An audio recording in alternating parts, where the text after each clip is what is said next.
back to Boundless Learning. In today's video, I'll be starting with the topic of respiration in plants. So अभी तक हमने basic देख लिया respiration का कि रेस्पिरेशन होता क्या है, कहाँ पर होता है, किस प्रोसेस से होता है. So today we will be starting with respiration, particularly in plants. So let's get started. अब जब रेस्पिरेशन होता है मोस्टली ऑर्गेनिजम्स क्या करते हैं, लिविंग ऑर्गेनिजम्स. अगर हम ह्यूमन बींग्स की बात करें तो ह्यूमन बींग्स टेक इन ऑक्सीजन का इनटेक करते हैं और कार्बन डाइऑक्साइड रिलीज करते हैं ड्यूरिंग रेस्पिरेशन. प्लांट्स में भी एकदम एग्जैक्ट सिमिलर प्रोसेस होता है कि प्लांट्स में जब रेस्पिरेशन, अब ये चीज ध्यान रखना कि respiration and photosynthesis both of them are very different processes, जो हम इसी वीडियो में डिस्कस करेंगे कि डिफरेंसेस क्या है. सो रेस्पिरेशन के टाइम पे प्लांट्स भी ऑक्सीजन का ही इनटेक करते हैं और कार्बन डाइऑक्साइड ही रिलीज करते हैं. सेकेंड चीज, प्लांट्स में रेस्पिरेशन दिन में भी होता है और रात में भी होता है.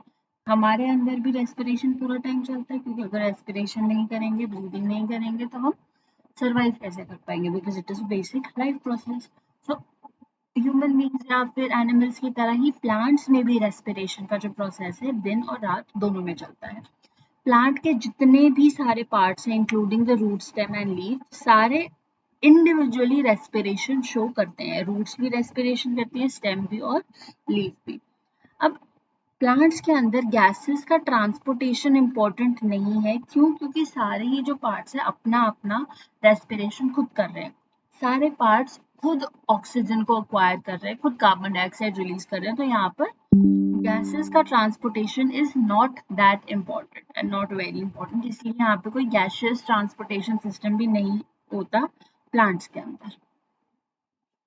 Next comes exchange of gases, diffusion. जो प्लांट्स में एक्सचेंज ऑफ गैसेस है, gaseous exchange takes place by the process of diffusion.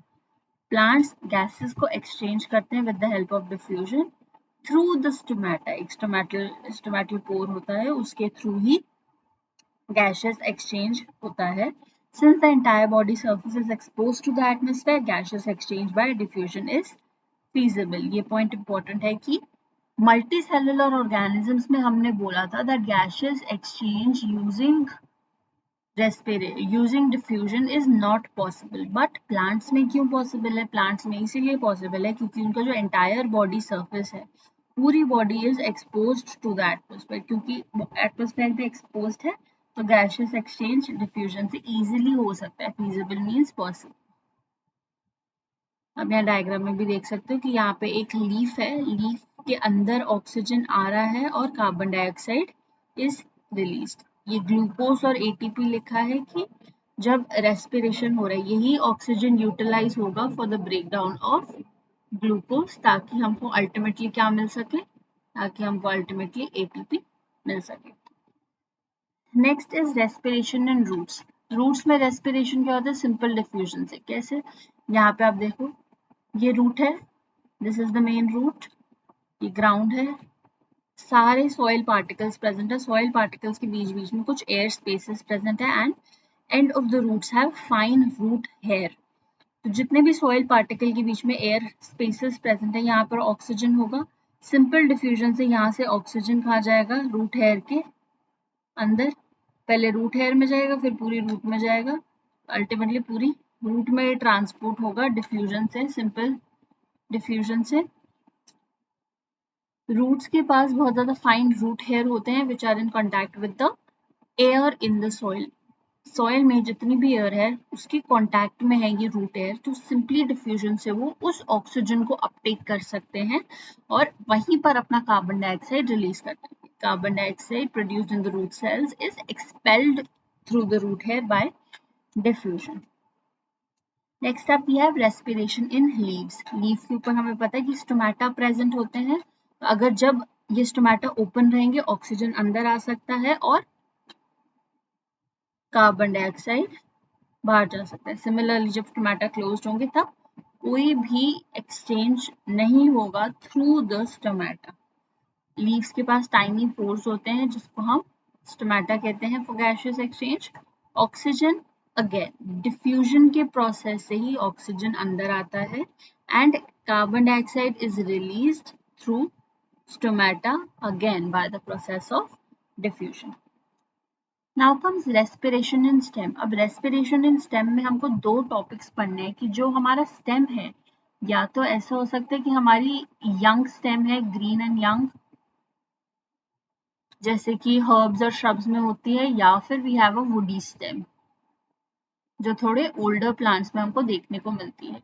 तो सबसे पहले हम देखेंगे कि ग्रीन और हर्बेशियस स्टेम्स में कैसे रेस्पिरेशन होता है, then we'll continue with woody stem. तो अगर हम हर्बेशियस ग्रीन स्टेम में देखें तो स्टेम्स जो कि ग्रीन है, यंग स्टेम्स है, उनके पास स्टोमेटा प्रेजेंट होता है। तो वो स्टोमेटा के थ्रू ही रेस्पिरेशन करते हैं और उसी के थ्रू फोटोसिंथेसिस भी करते हैं। ऑक्सीजन सिंपल डिफ्यूजन से स्टोमेटा के अंदर आती है, सारे सेल्स में पहुंचती है bye the process of respiration, for the process of respiration, और कार्बन डाइऑक्साइड इसी स्टोमेटा के थ्रू डिफ्यूजन के प्रोसेस से बाहर की तरफ एक्सपेल आउट हो जाता है। ये स्टोमेटा है, both of these are guard cells. ये एपिडर्मल सेल्स, आप इसके सराउंडिंग सब्सिडरी सेल्स देख सकते हो। तो ऑक्सीजन अंदर जाता है और कार्बन डाइऑक्साइड सिंपली बाहर आ जाता है by process of diffusion. Now comes woody stem. अब वुडी स्टेम में क्या होता है, जो वुडी स्टेम्स होते हैं उनके पास स्टोमेटल पोर्स नहीं होते, बल्कि they have lenticels for gaseous exchange. अब यहाँ पे देख सकते हो आप, these are lenticels. Lenticels are nothing but tiny pores similar to stomata but quite different. इसके बाद हम इसका differences discuss करेंगे क्या होते हैं। तो बाग्स के पास लेंटिसल्स होते हैं गैसियस एक्सचेंज के लिए। जितना भी ऑक्सीजन है, again bye the process of diffusion it enters into the woody stem, सारे सेल्स तक पहुंचेगा रेस्पिरेशन के लिए, एंड कार्बन डाइऑक्साइड बाहर की तरफ रिलीज आउट हो जाएगी bye the process of diffusion through the same lenticels. Now, what are the difference between stomata and lenticels? Location की अगर बात करें, stomata is present on the underside of the leaf और young herbaceous stems पे present है, but lenticels जो है हमेशा woody regions में present होती है, stem region में, bark of the tree जैसे।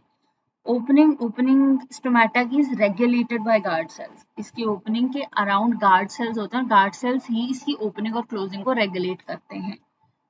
लेंटिसल्स की ओपनिंग इज नॉट रेगुलेटेड, कोई भी ऐसा स्ट्रक्चर नहीं है जो इसकी ओपनिंग और क्लोजिंग को रेगुलेट करता है, क्योंकि लेंटिसल्स हमेशा ओपन रहते हैं। गार्ड सेल्स में क्लोरोप्लास्ट प्रेजेंट होते हैं, स्टोमेटा के अराउंड जो गार्ड सेल्स है उनमें क्लोरोप्लास्ट प्रेजेंट है, इसीलिए ये फोटोसिंथेसिस में इन्वॉल्व होंगे। On the other hand lenticels के पास क्लोरोप्लास्ट इन्वॉल्व नहीं है, क्लोरोफिल पिगमेंट प्रेजेंट नहीं होगा, तो ये फोटोसिंथेसिस नहीं करेंगे। स्टोमेटा केवल दिन के टाइम पे खुले रहते हैं, only they are open during the day, but lenticels they are open throughout the day and night, पूरे दिन पूरी रात ये ओपन रहते हैं। स्टोमेटा का फंक्शन है मेजरली गैसियस एक्सचेंज करवाना, और lenticels are responsible for gaseous exchange as well as removal of waste.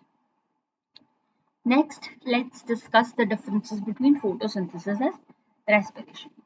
Photosynthesis and respiration ये आप कंपेयर करके देखो, मेन डिफरेंसेस हम फाइंड आउट करने की कोशिश करते हैं। फर्स्ट डिफरेंस तो है कि फोटोसिंथेसिस जो है सिर्फ दिन के टाइम पे होता है, on the other hand respiration occurs during day as well as night. This is the first difference. Okay, second difference क्या है? सेकेंड डिफरेंस ये है कि इसमें फोटोसिंथेसिस में कार्बन डाइऑक्साइड चाहिए, इसको carbon dioxide is required and oxygen is being released. On the other hand यहाँ पे क्या है, इसको ऑक्सीजन चाहिए और ये कार्बन डाइऑक्साइड रिलीज कर रहा है। This is the second difference. So अब अगर दिन के टाइम में हम देखें, दिस इज अ GIF जिससे आपको थोड़ा और इजीली समझ आ जाएगा। This is day time, this is night time. दिन के टाइम पे फोटोसिंथेसिस भी हो रहा है, रेस्पिरेशन भी हो रहा है, लेकिन रात में सिर्फ रेस्पिरेशन हो रहा है, रात में फोटोसिंथेसिस नहीं होगा। तो इसको हम ऐसे समझ सकते हैं कि ये डे टाइम है, ये नाइट टाइम है। डे टाइम में क्या हो रहा है, डे टाइम में जो प्लांट है इसको कार्बन डाइऑक्साइड चाहिए फोटोसिंथेसिस के लिए और ये ऑक्सीजन रिलीज कर रहा है। अब ये जितना भी सारा ये है प्रोसेस किसका है, फोटोसिंथेसिस है। फोटोसिंथेसिस के टाइम पे ये प्लांट कार्बन डाइऑक्साइड ले रहा है और ऑक्सीजन रिलीज कर रहा है।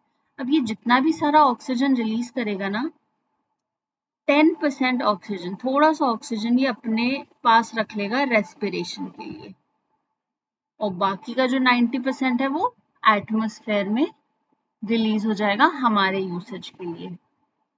ठीक है, ये वाला जो प्रोसेस है ये रेस्पिरेशन हो गया।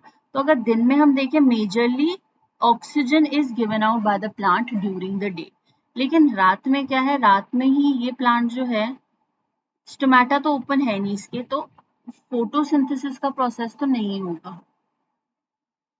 ठीक है, फोटोसिंथेसिस का प्रोसेस नहीं होगा।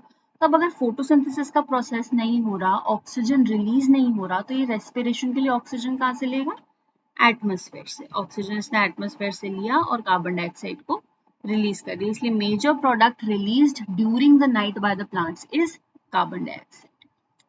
अब डिफरेंसेस डिस्कस कर लेते हैं। Photosynthesis is the process of synthesis of food.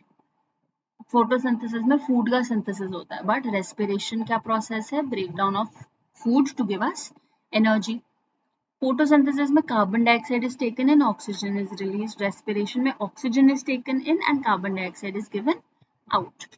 Third point is, ये हमेशा प्रेजेंस ऑफ लाइट में ही होता है, but respiration does not depend on the presence और एब्सेंस ऑफ लाइट। ये दिन में भी हो रहा है और रात में भी हो रहा है। फोटोसिंथेसिस के एंड प्रोडक्ट्स होते हैं ग्लूकोज और ऑक्सीजन, बट वहीं अगर हम रेस्पिरेशन में देखें, रेस्पिरेशन के end products are carbon dioxide and energy. Carbon dioxide और एनर्जी एंड प्रोडक्ट्स होंगे ड्यूरिंग एरोबिक रेस्पिरेशन।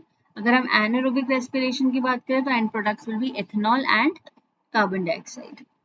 फोटोसिंथेसिस जो है सिर्फ प्लांट्स में देखने को मिलता है, हमें सिर्फ प्लांट्स ही फोटोसिंथेसिस करते हैं। On the other hand respiration plants animals दोनों में होती है।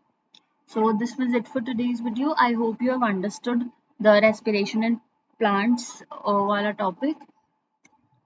Kindly go through all the notes once again. If you need the PDF of these notes, kindly email me or kindly comment in the comment box. I will make sure to give you the link and share the notes with you. Thank you so much for watching. Keep learning.